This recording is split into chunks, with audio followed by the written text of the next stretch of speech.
See, my mum's arriving in about an hour or two away, and it's strange. I'm pretty nervous. Like, I haven't seen her in quite a few years, and probably not the closest people, and if anything, quite distant. And it's like I'm seeing her for the first time in that amount of years. It's strange, and I guess I've got so used to not having family and being quite independent that it's weird now having my mum of all people.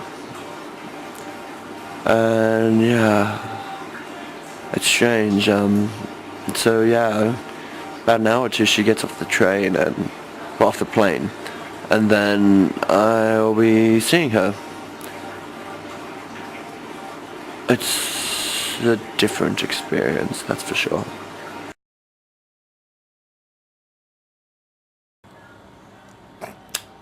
So my mum's been and gone, and it was an interesting couple of days. Like, I don't really feel like going into detail of it all, but I guess at the age of 51, you have to take a bit more responsibility with your own life and with the consequences your choices have.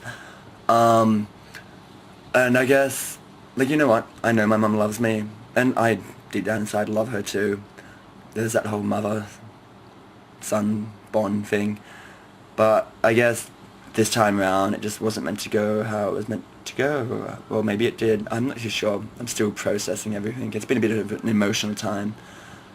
But I guess another thing I've also realised too through all this is there's that old saying, you can choose your friends but not your family.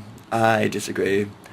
My friends are my family. Emsley, Webley's mum, they are very much my family, and you know what, yeah, I might have an actual family that has its ups and downs and its faults and that, but what it comes down to is, for me these days, I realise is family's what you make it, it's what you want to create it, and I guess that's what I'm doing. Like, my friends are my family and they're my world, and I don't need blood to prove that. So yeah, this is me in one of my slightly passive emotional states.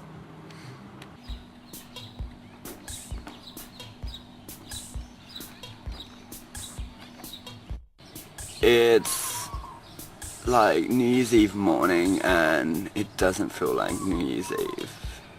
This is the last day of 2008, thank fuck. Yay. It's nearly over. So yeah, so how are we feeling at this time of the morning? Tired. We've had a puppy with a sore leg whinging all night, and then we had cute little Paige waking up at like 5 in the morning with the lights off. Yes, and we feel like we're both daddies at the moment, and it's killing us. It's killing us so badly. I'm getting fucked up. Yeah. I'm really looking forward to that, hey? Yeah, we're getting really trash for New Year's. Can we say goon sack? Very soon. And maybe passion pop. No, not passion pop. I say goon and Smirnoffs. Mm-hmm. I think 2009 will be better than 2008. I think it's the year that we run around and be us, not worrying about living a life for everyone else. Which would be interesting, because I think for the first time we're all in that boat now, where we're living a life that we want rather than having to worry about babying everyone else and their fucking problems for a change. Which would be kind of nice. But all the petty bullshit's kind of been wrapped up at the end of 2008, which is a good thing, so it's not going to be dragged into 2009. Yeah, like all the dramas that have happened over Christmas and in between Christmas and New Year's have just been chaotic, and the fact is that we haven't needed the dramas, it's just happened. Some people just feel they need that drama in their life so they have some meaning, and we're kind of over it.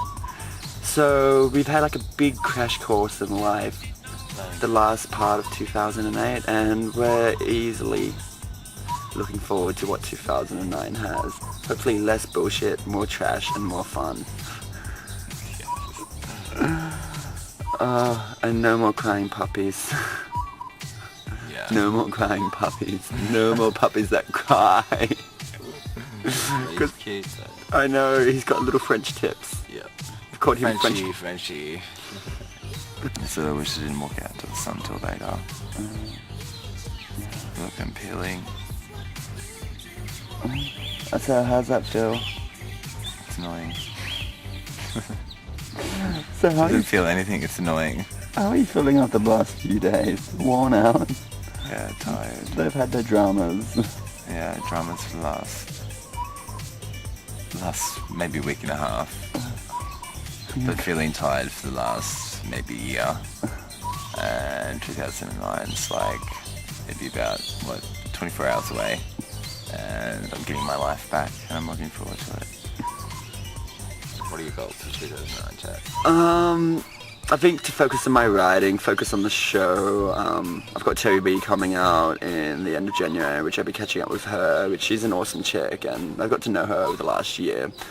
And then there's going to be the music festivals I'll be going to, and once more, meeting a few of the celebs.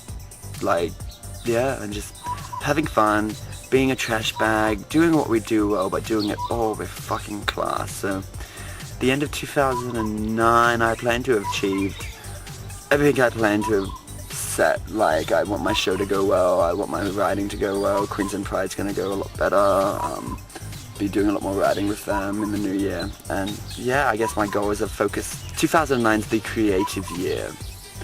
But then, knowing our luck, we will have our little fucking dramas with the people who want to sleep with us that we just don't care about, such as the crazy Dutch boss who just can't get it into his fucking head that, you know what, just because he might dream of you doesn't mean that we still want to be with you or get to know you, you fucktard. And what's the big lesson that you feel you've learned from 2008? Don't do things when you don't want to. Just to make people happy. No. And why is that? Because you miss out on yourself and your life and what you really want. You miss out on your own goals. Because you're too focused on somebody else and making them happy. I'm not dropping any names, but I'm sure everybody else out there has experienced it. I'm sure it's just not me or Chad. So, yeah. So what is the one thing you really hope to achieve 2009? Be comfortable in my own shell. Be happy with me. So it's more like focusing on me, on the inside and out. 2009. Okay, one of my goals for 2009 is not to put up with any more fuckwits and manipulators and take control of my life and not to be worrying so much about everyone else, and also to wake up with not 8 hours of my life missing and a big hole in my head. I think I'm going to take more care of myself, and if anyone is going to spike my drink in 2009, let me know so I know what to expect. Thanks guys, bye bye.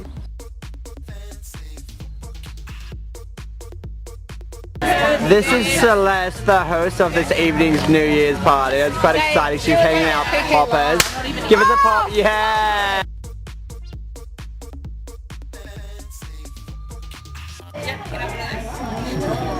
So Chris, how are you feeling at this close to the New Year? I feel really trash and relaxed, man, because it's been about 3 years since I spent a New Year's in Townsville, so it's great. I'm loving it. And Celeste here is the host, and she's doing a wonderful job.